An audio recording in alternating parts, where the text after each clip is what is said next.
দুনিয়ার এই পচা খাদ্য খেতে আর ভালো লাগছে না রে। মনটা বলতেছে যে যদি জান্নাতে যেতে পারতাম। কেন? জান্নাতে গেলে কি হবে?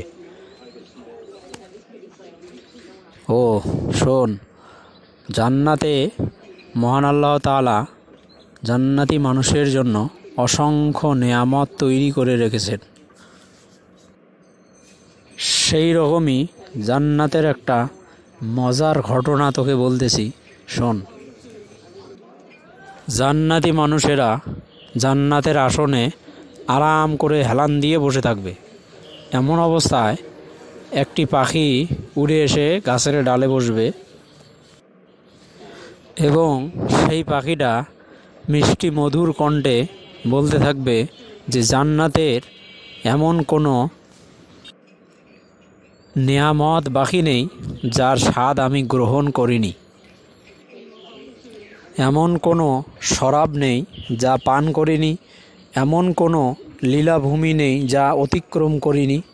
পাখিটাই বলবে যে আমার স্বাদ অসাধারণ। জান্নাতি মানুষেরা পাখির এমন তারিফ শুনে তাকে খাওয়ার আকাঙ্ক্ষা পোষণ করবে। এমন তো অবস্থায় পাখিটি ভুনা হয়ে জান্নাতি মানুষের দস্তরখানে হাজির হবে।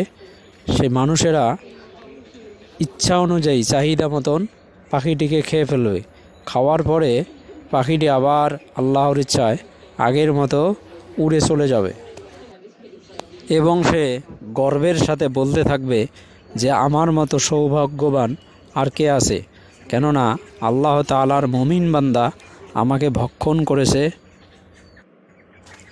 অতঃপর সে আগের ন্যায় গাছের ডালে বসে আগে যে কথাগুলো বলতো সেগুলো আবার বলতে থাকবে।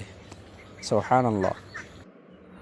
আচ্ছা রে, এজন্যই মনে হয় কোন সাহাবী যেন খোরমা খেজুর খাওয়ার সময় নবীজির মুখে জান্নাতের বর্ণনা শুনে নিজের হাতের খোরমা খেজুরগুলো ছুঁড়ে ফেলে দিয়ে সে বলেছিল যে এগুলো খেতে অনেক সময় লাগবে, এর চেয়ে আমি জান্নাতের খাবার খাবো, এবং সে যুদ্ধের ময়দানে গিয়ে শহীদ হয়েছিল।